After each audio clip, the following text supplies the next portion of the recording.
Hey, you guys, I'm sorry for holding y'all up, but I'll be back, okay? Just give me a moment. I'll be back.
Hey, y'all, what's going on? What's happening? I am sorry for the delay. I am sorry for the delay.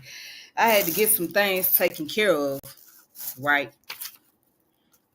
So, but I'm here, okay? And I'm going to get through this video. So, we're going to talk about Bobby Hemmitt's teaching, right? Demystifying Bobby Hemmitt's teaching.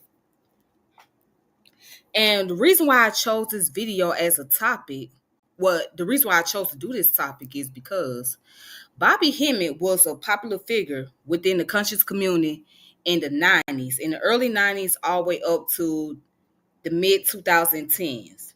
Okay, he was very popular. And a lot of people have learned a lot from him.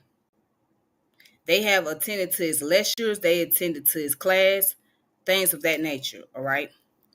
So, to give a little background about Mr. Bobby Hemmit, he was born in Los Angeles, California, but he grew up in Mullins, South Carolina. All right. He lived many years in Atlanta. He done traveled all over the place in the United States. He's been to New York, Philadelphia, Detroit, Atlanta, just to name a few places to do his lectures. All right. So a lot of time people talk about pseudo information, pseudo knowledge or whatnot. But sometimes we have to go back and revisit those pseudo knowledge, those pseudo information to find out where did we go wrong, as far as like, did we miss the information? What is it that about the source that was logical versus what is illogical? Okay. So now I will say this, Bobby Hemmit was all over the place. His lectures was probably about 5 to 6 hours long, or 8 hours at the most. Yes, he had very long lectures. And you can find them on YouTube. But he was pretty much, it was kind of hard to pinpoint everything that he was talking about. Okay?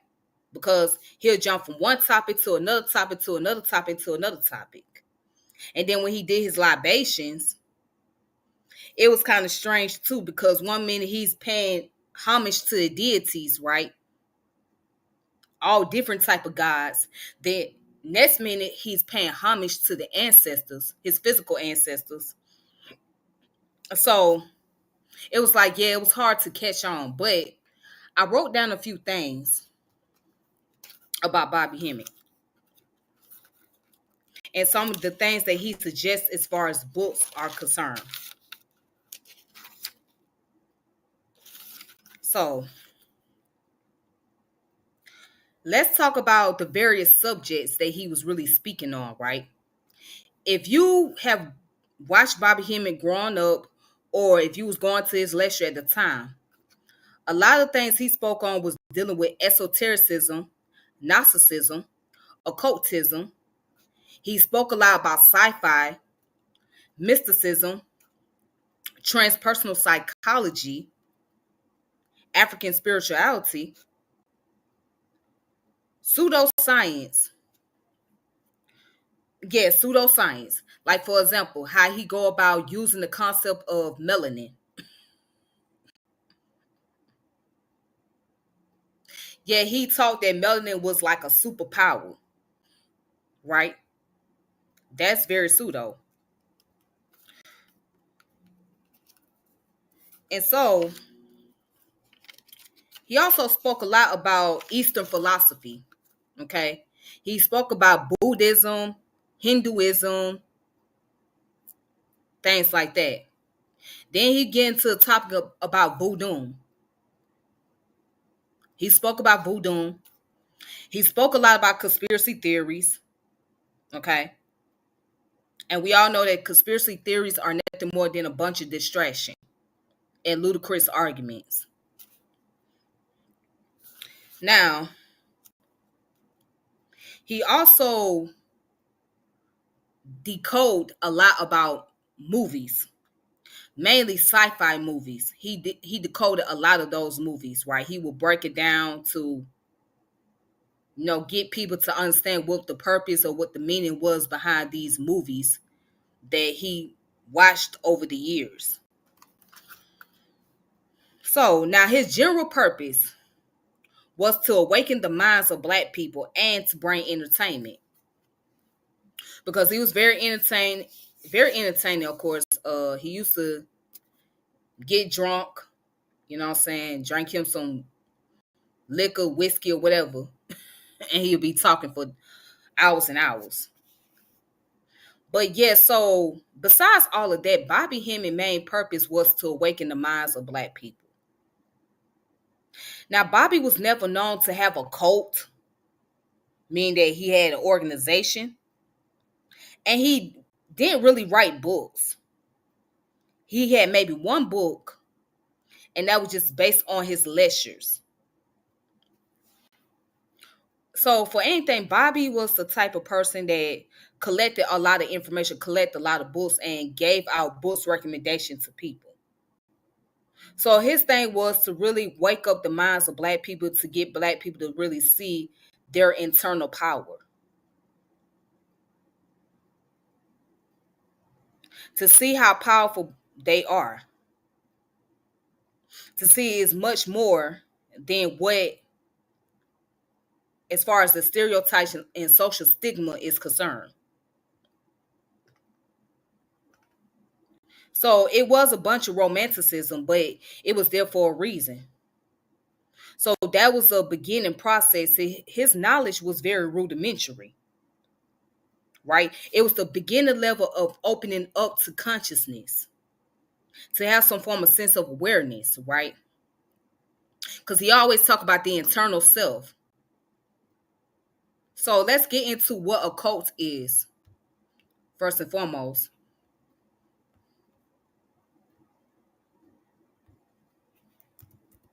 Let's look up occultism.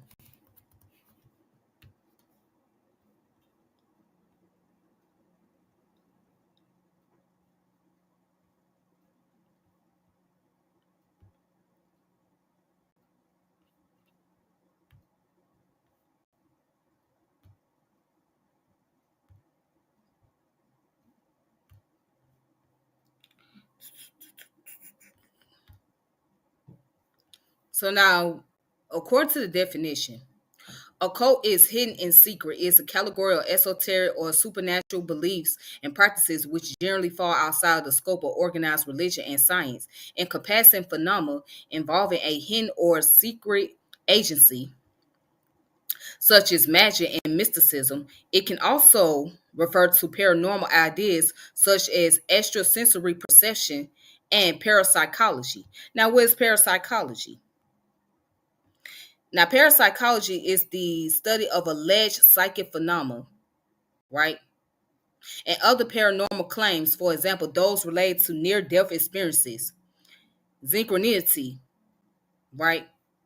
And it has been criticized as a pseudoscience. The majority of mainstream scientists reject it. Parapsychology has been criticized for continuing investigation despite being unable to provide reproducible evidence for the existence of any psychic phenomena after more than a century of research. All right. So those were the those were the things that Bobby was teaching to people. Okay. So he was teaching folks that, study the secret behind religion. Peace to you. How you doing?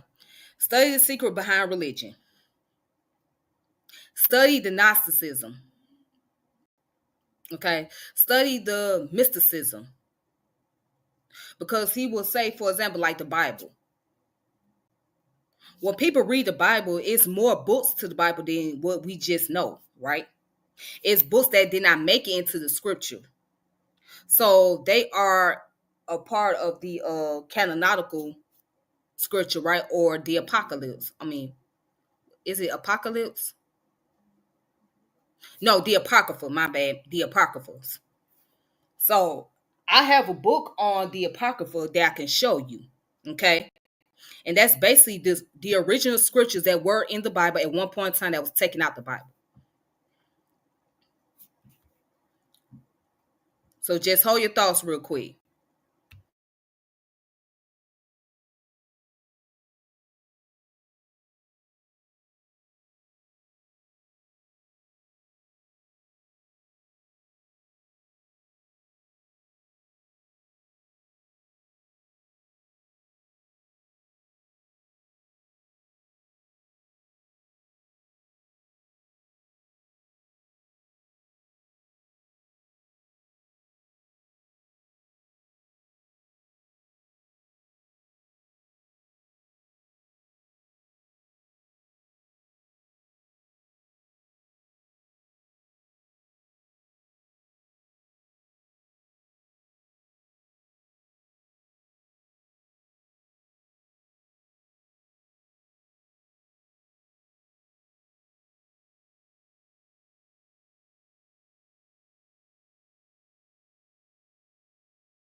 Yep.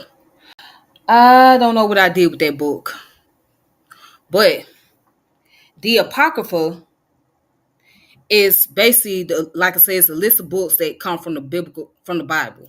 All right. So what he have taught people that when you study religion, you have to study from the metaphorical point of view, right? You have to study from allegorical point of view. So that's what he was talking about. And I have a book that would kind of like go into what Bobby was speaking on. So this book right here is called Dark Light Consciousness, Melanin, Serpent Power, and the Luminous Matrix of Reality. Now, this book was written by Dr. Edward Bruce Bynum. Okay. This book was written by a psychologist at that. All right. So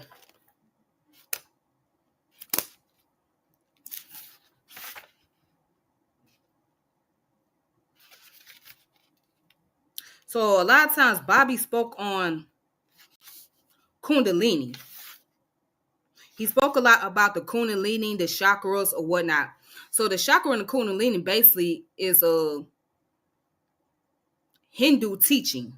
All right, those are Hindu teachings, and that's basically dealing with meditation. But I want to read y'all a little something from this book. Okay, so it kind of like ties into what Bobby was trying to say. All right. So dark matter consciousness leads to a new theory mind. Excuse me. Dark matter consciousness leads to a new theory of mind and consciousness rooted in a non-local vision of its range and dynamics. Dark matter is related symbolically to the unconscious in that it is not directly seen, but we encounter its effect upon our world. In turn, this modern unconscious is a permutation of the ancient concept of the primeval waters of Noon and the living psychic Aminta of ancient Kemetic Egypt. Our forebears were well aware of the dynamic unconscious that we live and breathe in every day. Their view of the unconscious, however, was much larger than ours. It enfolded the psyche as well as the physical and energetic world. Their view may be controversial in our times, but will not be so in the future. What we know today is that the deep and shared memory of all people is rooted in our genetic and DNA inheritance. Okay, so I'm gonna kind of stop right there. So basically, Bobby talked a lot about consciousness. Okay, he spoke a lot about consciousness. Basically, what he was trying to get at is you have to be able to tap within and recognize who you are.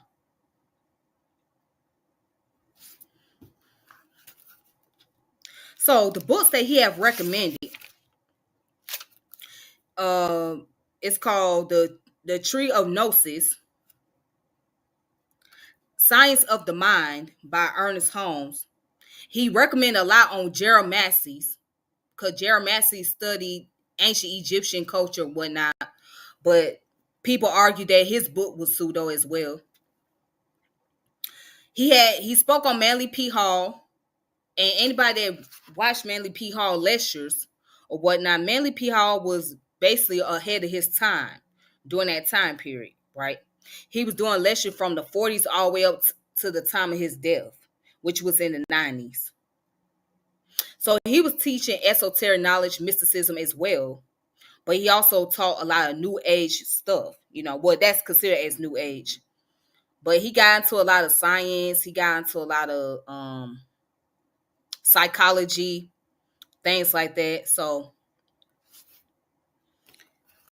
yep, so you could tell that he done read on Manly P. Hall's work. Aleister Crowley. Aleister Crowley was the guy that was another one that was into the occultism, mysticism. He was the one that came up with the slogan, do thou wilt. Do thou wilt. Now, Aleister Crowley was getting a lot of criticism from the Christian community. Okay? Because a lot of people thought that, he was evil and it was a lot of It was a lot of Illuminati stuff going on. I know you guys heard about the Illuminati back in the day. You know, I was caught up in it when I first learned about consciousness. I started studying about Illuminati, Freemasonry, and all of that shenanigan and the zeitgeist and stuff like that. Yeah. So a lot of people got caught up on that, talking about, he was evil and he was bringing the Illuminati and things of that nature. But Aleister Crowley was just somebody who just studied mysticism, occultism, and things like that. He was non-religious. Okay, he was not in any Abrahamic religion at all. But again, he got some of his work. He has some of his books as well. Of course, Dr. Ben, he talks about Dr. Ben a lot. Then there's another book called Gnosis and Hermetism, right? Which deals with the Hermetic teaching. Then there was a book called Creating the Soul Body by Robert Cox. Okay. Then he also mentioned a book called Adam, Eve, and the Serpent. But there was a collection of books, like I said, it was a book collection that was based on his lecture, which is called Melanin People. And so there was a list of movies that he spoke on, like the well, no. Well, this is not a movie. This is a book. It's called Sophia Gnostic. What's it? Patatis? Yeah, it's Patatis Sophia. Patatis Sophia. So that again, that's dealing with Gnosticism. And the movies that he spoke on so far was Phantom and Dark City. Again, he dealt with a lot of sci-fi movie. So again, so that was his thing.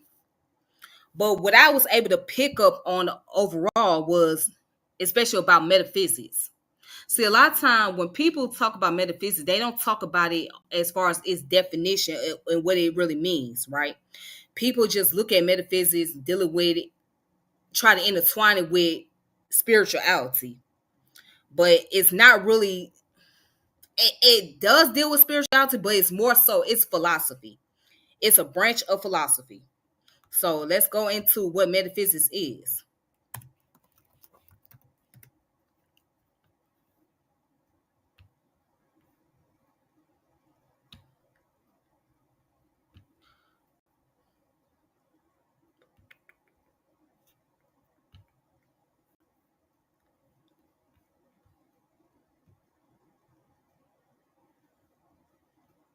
All right, so metaphysics is a branch of philosophy that examines the basic structure of reality. It is traditionally seen as a study of mind-independent features of the world, but some theorists view it as an inquiry into the conceptual framework of human understanding. Some philosophers, including Aristotle, designate metaphysics as first philosophy to suggest that it is more fundamental than other forms of philosophical inquiry.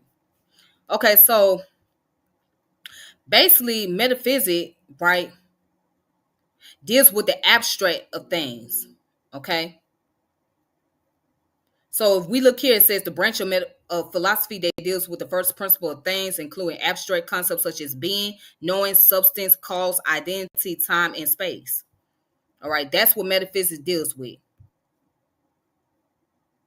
All right. So how we deal with the abstract of reality. Okay. So it deals with a lot of questioning as to what, when, why, and how. Who are we? What is our purpose? What does it mean to be this? What does it mean to be a human? What is the value? So you go into ontology, right? Which is the study of being. And axiology is a branch of philosophy, not a branch of metaphysics, but a branch of philosophy that deals with the state of value. Okay. But in Bobby Hemmitt's case, I think what he was trying to do, he tried to incorporate the concept of universal science, cosmology, personal identity, philosophy or religion, natural theology, and rational psychology. Now I'm going to go and get it into all the definition, but let me go ahead and read the comments real quick. Let me read the comments.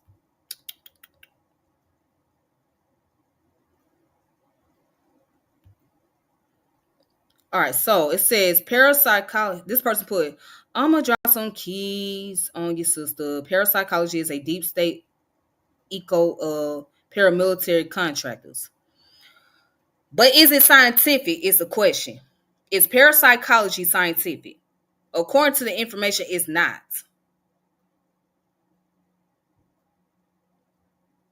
So if you are saying that parapsychology is scientific, then that means you have to explain how. What makes it scientific? Okay. Let's see. Bobby Hemmit was a part of Yoshibin Yakinin's Comedic Society. Oh, I didn't know that. That's new. Theosophy Rosicrucianism. You know what? What's that brother's name? I did a video on that brother. His name was Pascal Beverly. No, what's his name? Pascal Rudolph Beverly. Yeah, that was his name. Pascal Rudolph Beverly was one of the first in the black community, right, to teach about Rosicrucianism. He was the first to teach about Rosicrucianism in the black community. As a matter of fact, I have a book on him as well. Okay. So he was doing that. He was like the Bobby Hemmit of that time period. Okay. So you're talking like around the 1900s. Okay. So this man was like the Bobby Hemmit of that time period.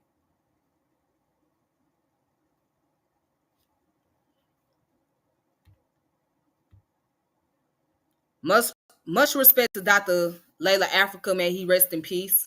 May he rest in peace.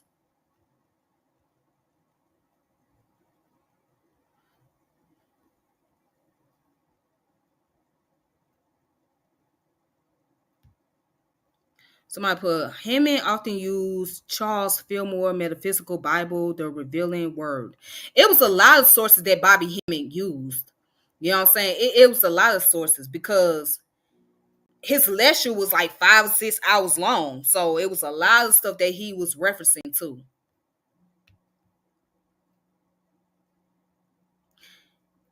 Yes. But at the end of the day, metaphysics, they all those things that you mentioned, right? Epistemology, ontology, phenomenology, all of that goes back to philosophy. Well, maybe not phenomenology or aestheticism, but epistemology, ontology, metaphysics, they all go back to philosophy. They all go back to philosophy. And a lot of time people, that's his name, Pascal Beverly Randolph. That's why I meant Pascal Beverly Randolph. Yeah. A lot of time, people, for whatever reason, say that metaphysics is pseudoscience. And metaphysics has never been scientific to begin with. I even got caught up on it and said that it was pseudoscience. But it was never scientific to begin with. It was never scientific to begin with. It was basically and always been philosophy.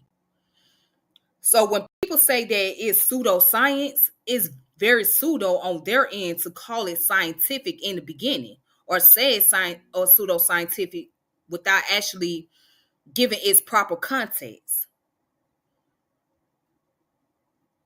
You got to give it its proper context to basically show and prove that it was never scientific. It was philosophy. It's always been philosophy.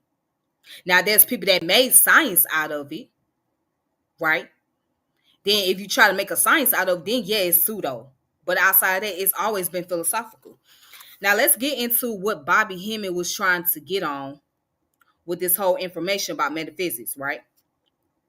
So some things that I picked up was, let's see, what else this person put down here.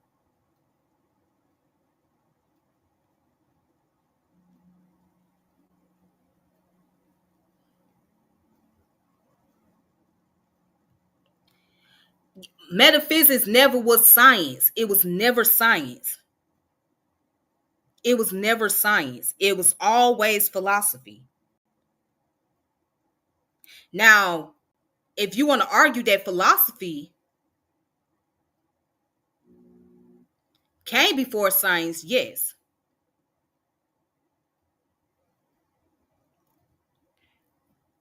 But metaphysics itself is not science. That's the whole point. Theology is not science.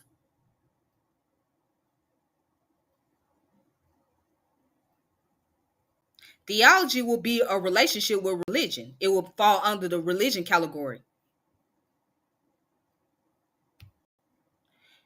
No, it's under philosophy. No, no, no. Philosophy came before metaphysics. Metaphysics is one of the branches of philosophy.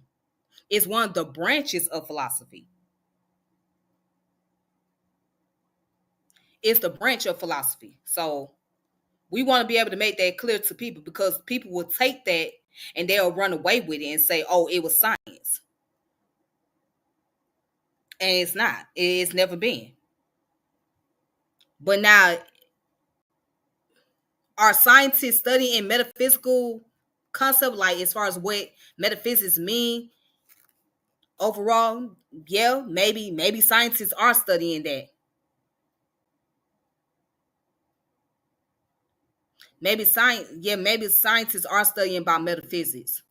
However, we can't put metaphysics as a scientific category because it's not. It's philosophy.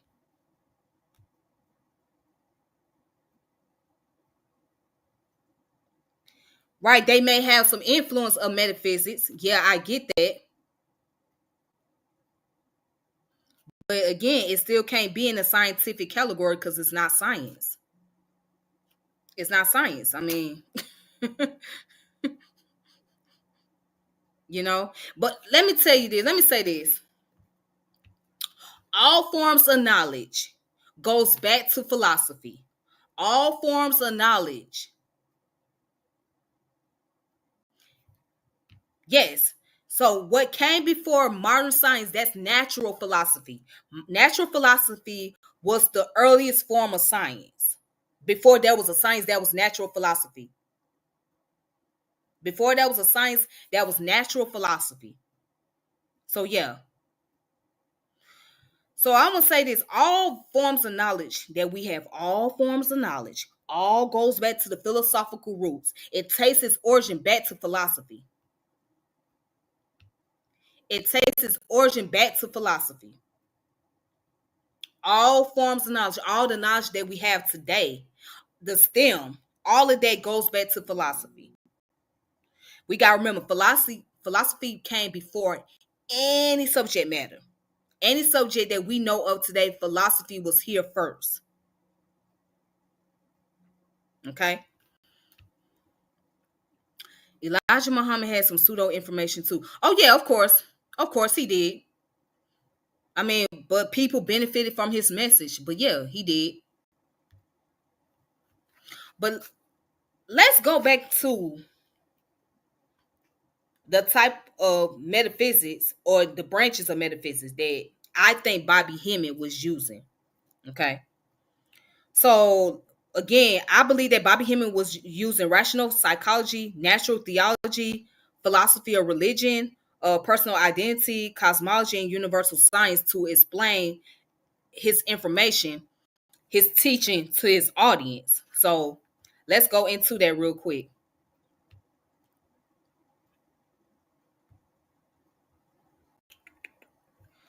Let's go into rational psychology.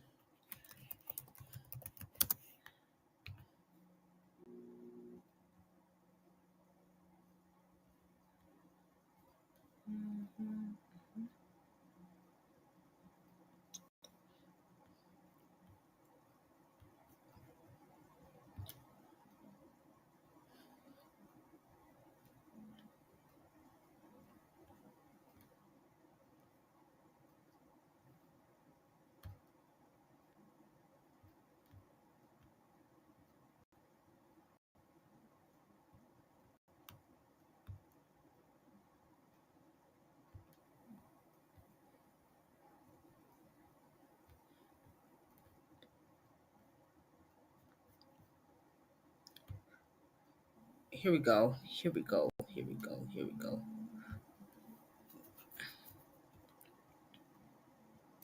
All right, so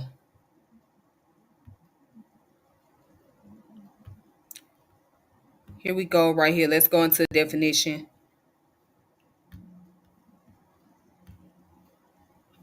So the definition of rational psychology is a philosophical approach to understanding the mind that emphasizes reason, logic, and deductive reason as a primary tool for exploring mental phenomena, rather than relying solely on empirical observation and experimentation.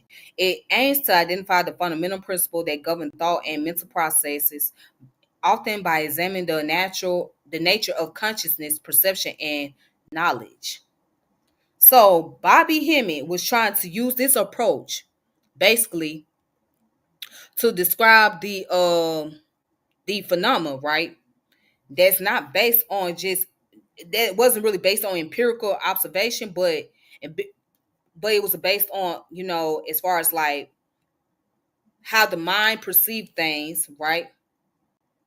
Um, just being more abstract. So I'll give you a great example. He always talk about dreams. He always talk about dreams, like the dream world or whatnot. Now we know the dream world is abstract, right? But see, he used this rational psychology to explain the nature of consciousness in the dream world. So I would say personally, he was a great storyteller. But that's what he was using basically. And then let's go into the natural theology. So why do I say that he used natural theology? Natural theology.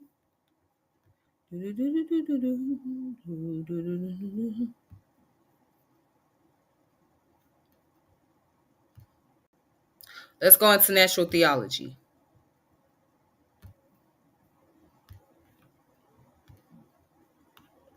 So natural theology is a type of theology that seeks to provide arguments for theological topics such as the existence of a deity based on a human reason, right? It is distinguished from revealed theology, which is based on supernatural sources such as scripture or religious experiences. It is thus a form of theology open to critical examination aimed at understanding the divine. It says natural theology does not preclude the concept of divine intervention nor presuppose a clockwork universe. However, it demands that any position be supported through reason, arguments based on natural reason. Okay? So, the way that he described like the concept of a deity, right? Again, he was basically telling people at that time, use those deities as symbolism. These deities represent something in you. So he would say things like, if there is a God, right? God is within you. So when you know God, you know yourself. So in order to connect with God, you have to look within, because there's no God outside of you that's going to save you. That's his whole approach to that, right?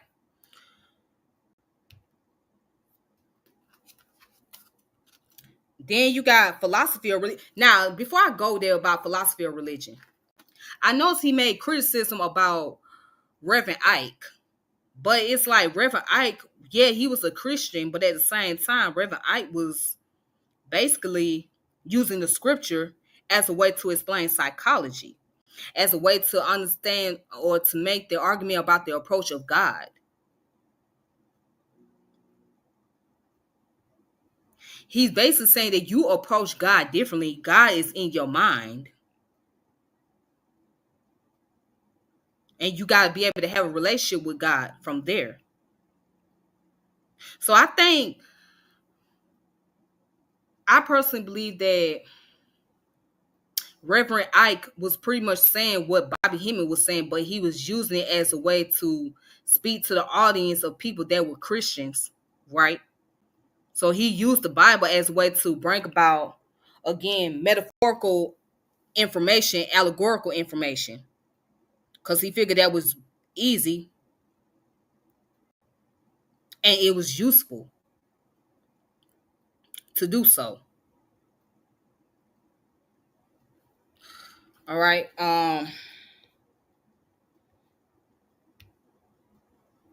Metaphysics was an Afrocentric hermeticist. Huh? The Theosophian Rosicrucians were the most liberal of the Eurocentric esoteric society. Freemasonry was much more segregated, but these streams mixed.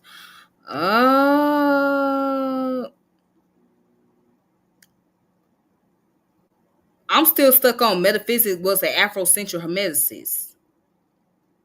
Are you saying that means that it was influenced?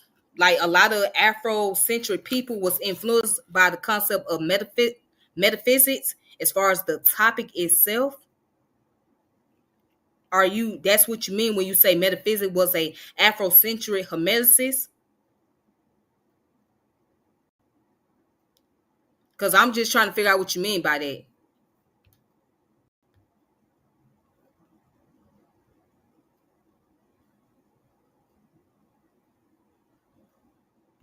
Okay. You mean Bobby Hemmit was a Afrocentric hermeticist?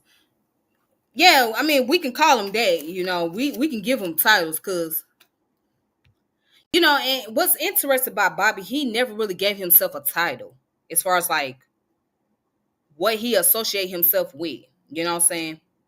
I think he just see himself as a spiritual person. I think he was just seeing himself as more spiritually inclined, a person that was into, studying occult information and things like that. I don't think he ever like gave himself a label, you know what I'm saying, as whether he was Afrocentric or things like that. Now he just knew that he was, of course he knew he was black. Of course he knew he was African descent.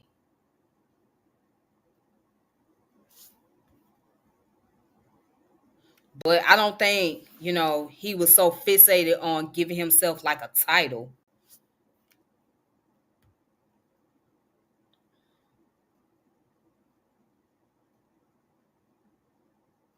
Oh, you know what? I got to go back and watch the lecture and pay attention, look at it very closely. And I would have to look into that as far as Dr. Ben Esoteric Society because I didn't know anything about that. So I would have to look into that, to be honest with you. But I didn't know that that's what the necklace represent.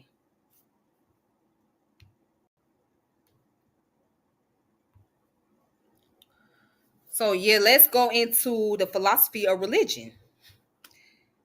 Philosophy of religion.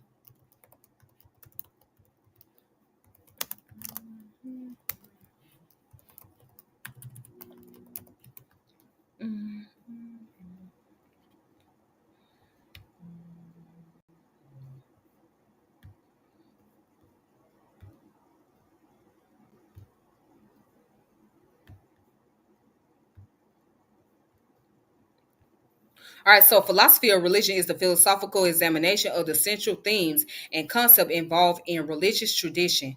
Philosophical discussion on such topics dates from ancient time and appear in the earliest known texts concerning philosophy. The field involves many other branches of philosophy, including metaphysics, epistemology, logic, ethics, aesthetics, philosophy of language, and philosophy of science. Right? Okay. So the philosophy of religion differs from religious philosophy in that it seeks to discuss questions regarding the nature of religion as a whole, rather than examine the problem brought forth by a particular belief system. So the philosophy of religion differs from theology in that it aims to examine religious concept from an objective philosophical perspective rather than from the perspective of a specific religious tradition. So the philosophy of religion also differs from religious studies in that it seeks to evaluate the truth of religious worldviews. It can be carried out dispassionately by those who identify as believers or non-believers. So the philosophical examination of the central themes and the concept involved in religious tradition, right? So basically what it looks at is like, what's the purpose of gods and demons and spirits? What do they all represent? you know. So if you go down here, it says philosophy of religion cover alternative belief about God, gods, demons, spirit, or all, the variety of religious experience, the interplay between science and religion, the nature and scope of good and evil, religious treatment of birth, history, and death. The field also includes the ethical implication of religious commitment, the relationship between faith, reason, experience, and tradition, concept of the miraculous, the sacred, revelation, mysticism, power, and salvation. Okay, so Bobby was looking at, okay, what is the origin behind God, the meaning behind demons and spirit? Is the demon and God very abstract, or is it, or again, is God, demon, spirit symbolic? So that's another thing he was on. What's the symbolic meaning behind all of these things, these concepts? Why did people, where did these ideas come from? Why did they take on those ideas? So if you watch his lecture, it's kind of hard to pinpoint a lot of things because he was all over the place. But if you listen to him closely, you'll be able to take some notes and you'll be able to find out. You'll be able to find out, you'll be able to say, okay, I can see where he was coming from with this.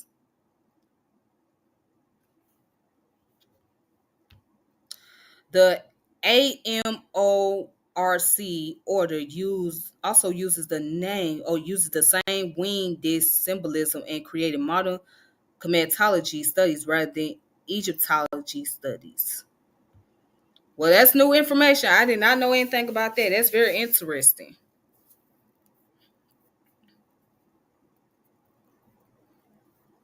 So, also, he always talked about the third eye and the pineal gland, right? But here's the thing, the pineal gland deals with the part of your brain that controls your hormones. That's what the pineal gland deals with. The part of your brain that controls your hormones,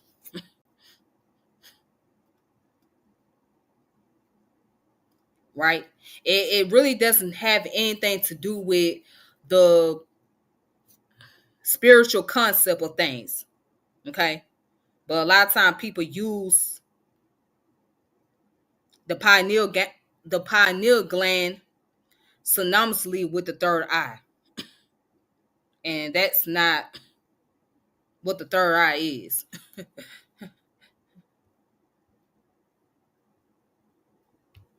All right, let me read. Noble Drew Ali used the "Unto Thee I Grant" and the Aquarian Gospel of Jesus the Christ, Levi Dowling, to author his Circle 7 Quran. Yeah, I'm familiar with that. I'm aware of that.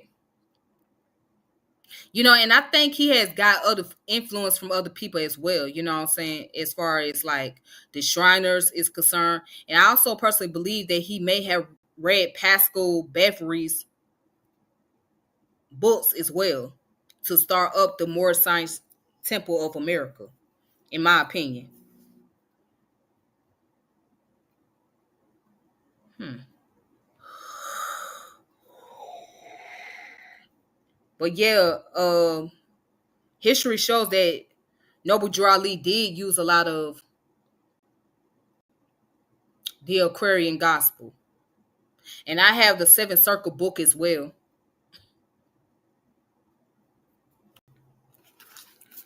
All right, so now let's get into personal identity.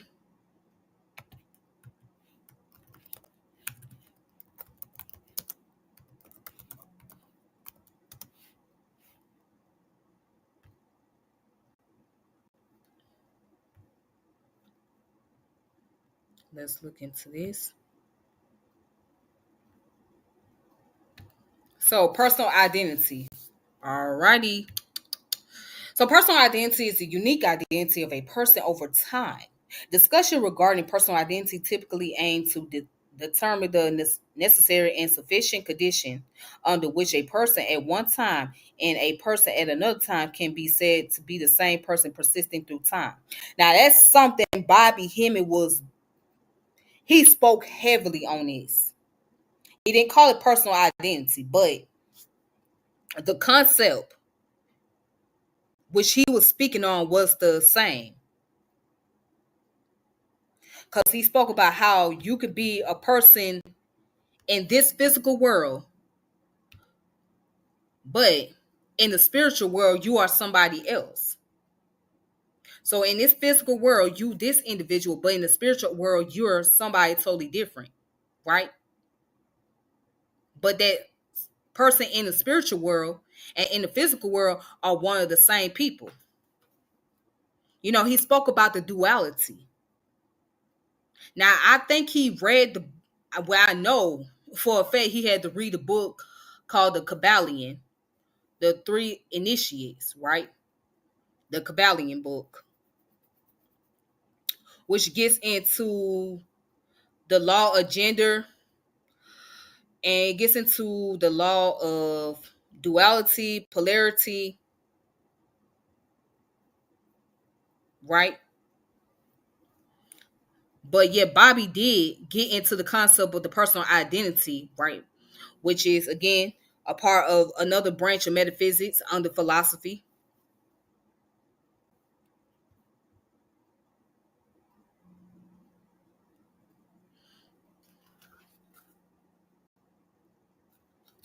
And then let's look at cosmology.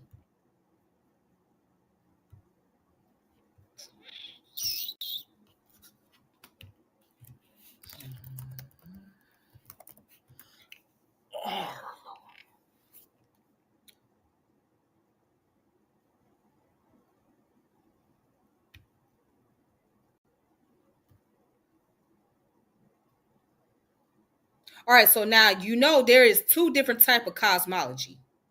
You got the cosmology that deals with the physics, right? And then you got the cosmology that deals with metaphysics. So it says here cosmology is the universe, the world. It's a branch of physics and metaphysics dealing with the nature of the universe and the cosmos. All right. In 1731, German philosopher Christian Wolff used the term cosmology in Latin to denote a branch of metaphysics that deals with the general nature of the physical world. Religious or mythological cosmology is a body of beliefs based on mythological, religious, and esoteric literature and tradition of creation myths. And I think, what is it called? I don't even know what that word is. I'm not even gonna try to say that word, but I think it's pronounced as eschatology. Eschatology. So eschatology deals with the concern expectation of the end of present age, human history, and the world itself. In the science of astronomy, cosmology is concerned with the study of the chronology of the universe. Okay.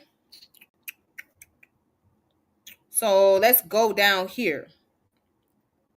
So this is where Bobby Hemmit will be somewhere in the line of dealing with cosmology.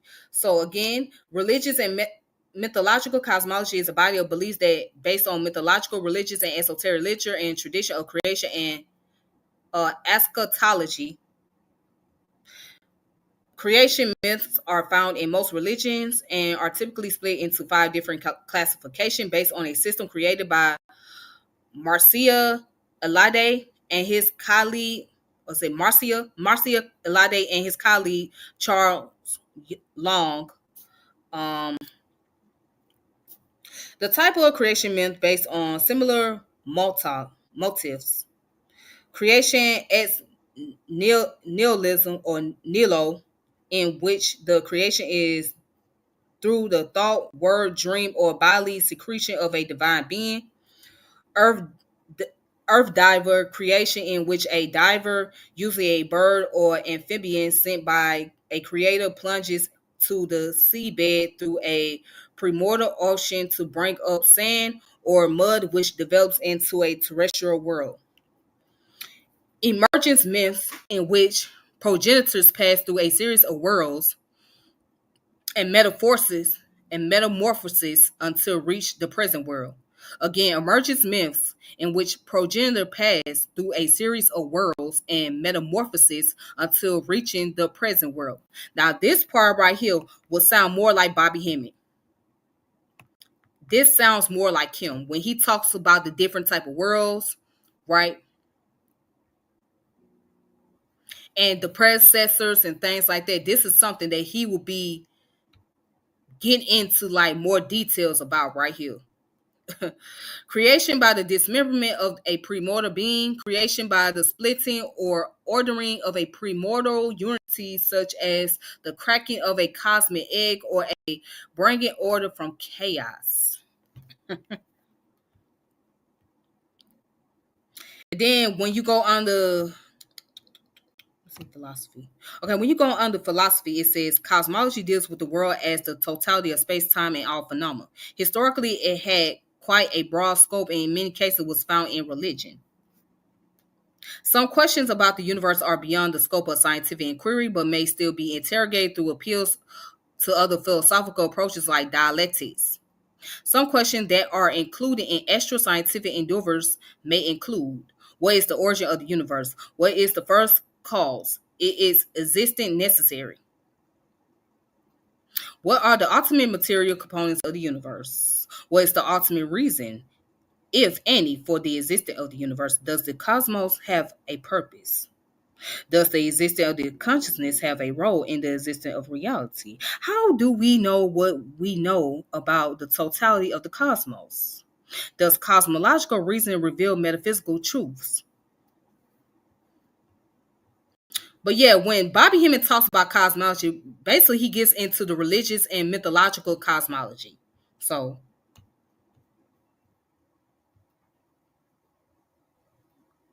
yeah. All right.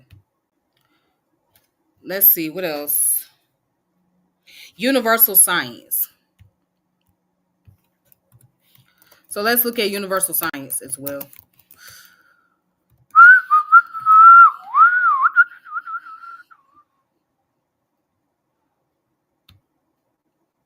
All right, so universal science is a branch of metaphysics dedicated to the study of underlying principle of all science. Instead of viewing knowledge as being separate into branches, universalists view all knowledge as being part of a single category. Universal science is related to, but distinct from universal language. Okay.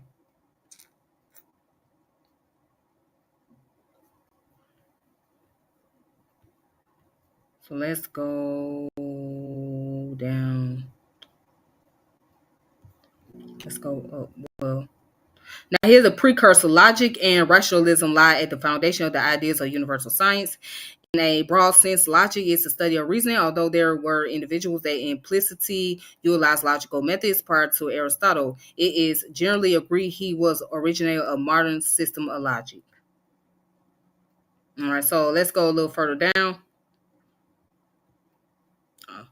The most intermediate predecessor to the universal science is the system of formal logic, which is the study of the abstract notion of propositions and arguments, usually utilizing symbols to represent these structures. Formal logic differs from previous system of logic by looking exclusively at the structure of an argument instead at the specific aspect of each statement. Okay. So by abstracting away from the specific of each statement and argument, formal logic allows the overarching structure of logic to be studied. Okay, so basically, you see it from a different angle, right? And that's where you start to see things from a more abstract point of view. So when you deal with universal science, you're studying the underlying principle of all science. But in Bobby's case, it will be more of trying to incorporate spiritual science. Okay? trying to incorporate spiritual science. So, to explain again the abstract world, the physical world. Um, so yeah, that's Bobby Hemmit. See, Bobby Hemmit again, I would say if I was to kind of describe Bobby Hemmit teaching, I would say that it's dealing with a lot of abstract, esoteric, metaphysical, yeah, abstract, esoteric, metaphysical mysticism. That's how I would describe his teaching. And with a lot of pseudo information as well. I mean, there's some pseudo.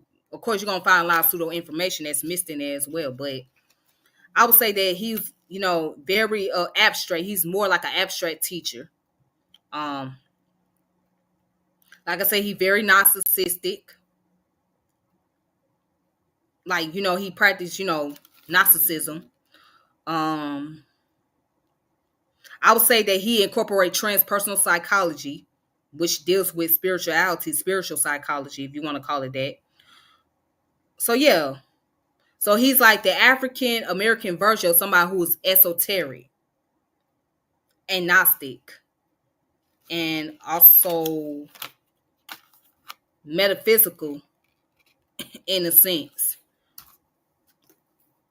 So I think that a lot of people have misunderstood him because, again, he just didn't stick to one subject.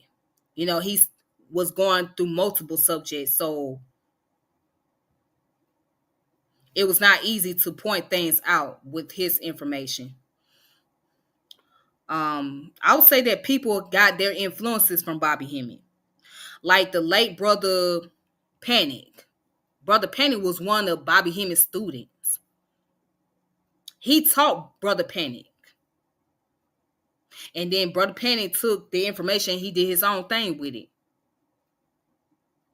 You know what I'm saying? So I wouldn't say Bobby was the originator, but he made the concept of esoteric knowledge, Gnosticism, very popular within the Black community, within the Black conscious community. He made it very popular. I would say that.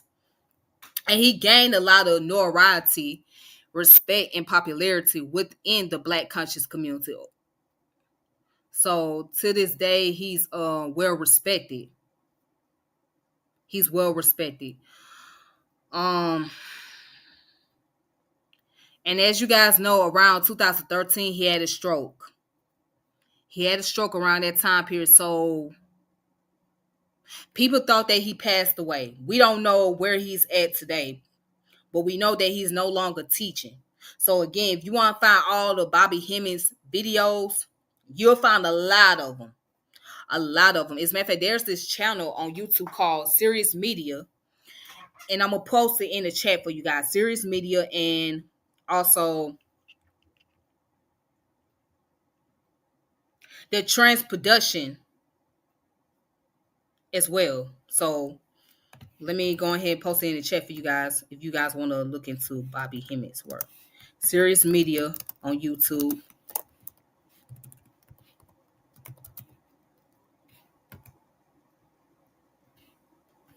And Transatlantic Production. Transatlantic Production channel.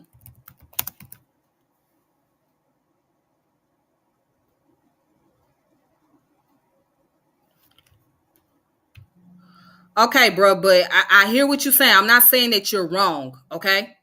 Don't think I'm telling you that you're wrong, because I never said that you were wrong. But this is what I'm breaking down in my personal opinion, or what I see when I'm listening. Okay, so I'm not saying that you're wrong, nor am I discrediting what you're putting out there. I do appreciate the information that you're giving me, though.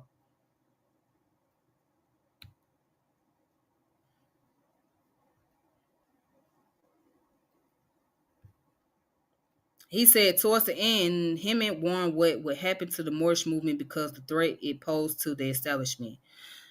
And I just want to say this. For those of you that's rocking with the Moors, y'all gotta be careful being in these Moorish movements. Y'all gotta be careful. Please be careful. You know what I'm saying? Don't get yourself too caught up.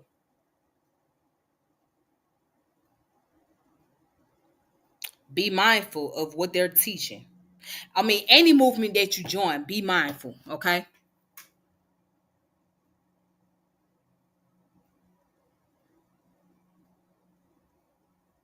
All right, then. So,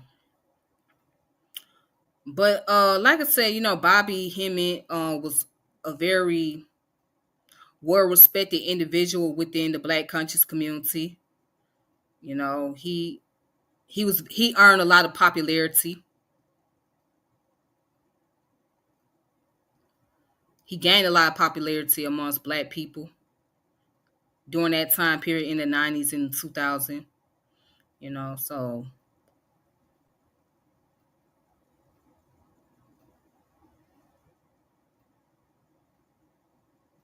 yeah, so again, yeah, he's no longer teaching.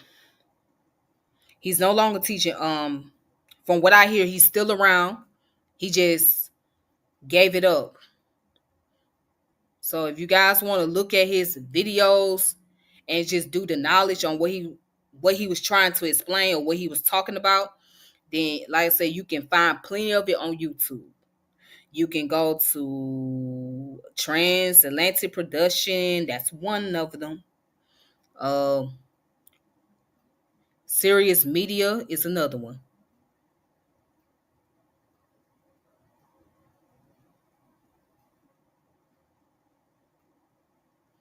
All right.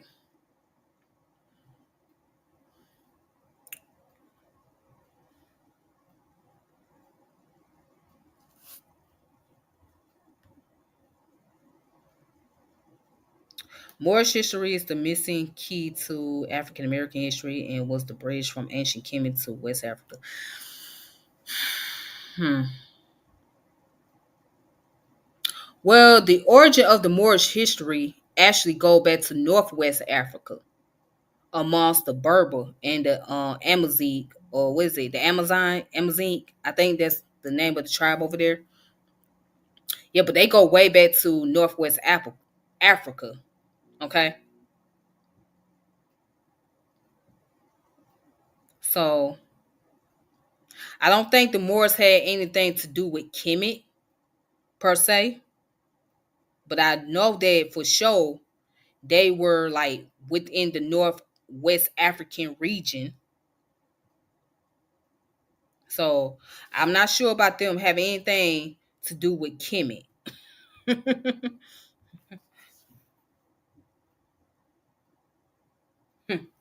I'm not sure about that.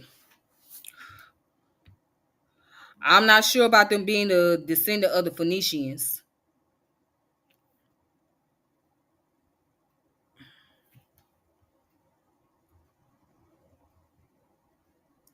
And I thought the Phoenicians were from the Middle East. That's what I thought. I thought the Phoenicians were from the Middle East. I don't know. But maybe I have to double check again. But I could have sworn that the Phoenician people were from the Middle East. But anyways, so that's all I have for the topic for tonight. And I appreciate you guys coming through. Um, so I apologize for starting a little late. Thank you. I appreciate it. I appreciate you. Thank you for coming through.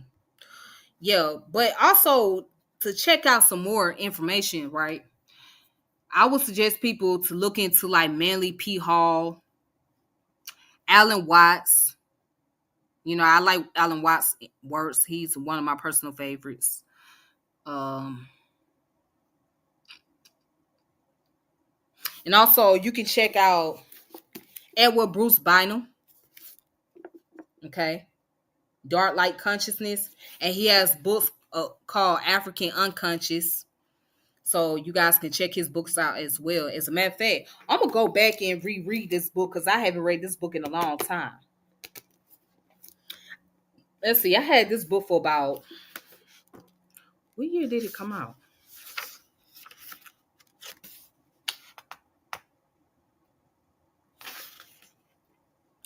had this book for about 12 or 13 years. Yeah, I had this book for a long time, about 13 years. Mm-hmm.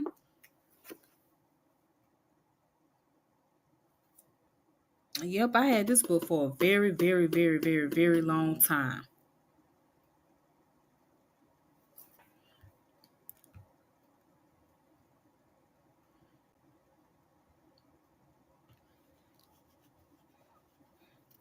But you guys have a wonderful evening. And until next time, peace and power elevation. It's your girl Tiffany, and I'm logging off. So I'm gonna go ahead and enjoy my meal, and I will build with you guys later. Make sure you like and subscribe to the channel, hit the notification bell, share the channel, and I will keep you guys posted. All right. So peace. And again, I also want to say this. Make sure you go back and check information. Revisit the knowledge, even if it's pseudo, right? Find out what made it pseudo. Why is it pseudo? Revisit it. You know what I'm saying? And try to do some knowledge on it. Now, if you can't do the knowledge, then just let it go. You just can't do the knowledge. But if there's something that is useful and there's some information that you find that you can explain or have an interpretation of, then do that. But until then, be safe. Peace and power elevation. This your girl Tiffany, and I'm out.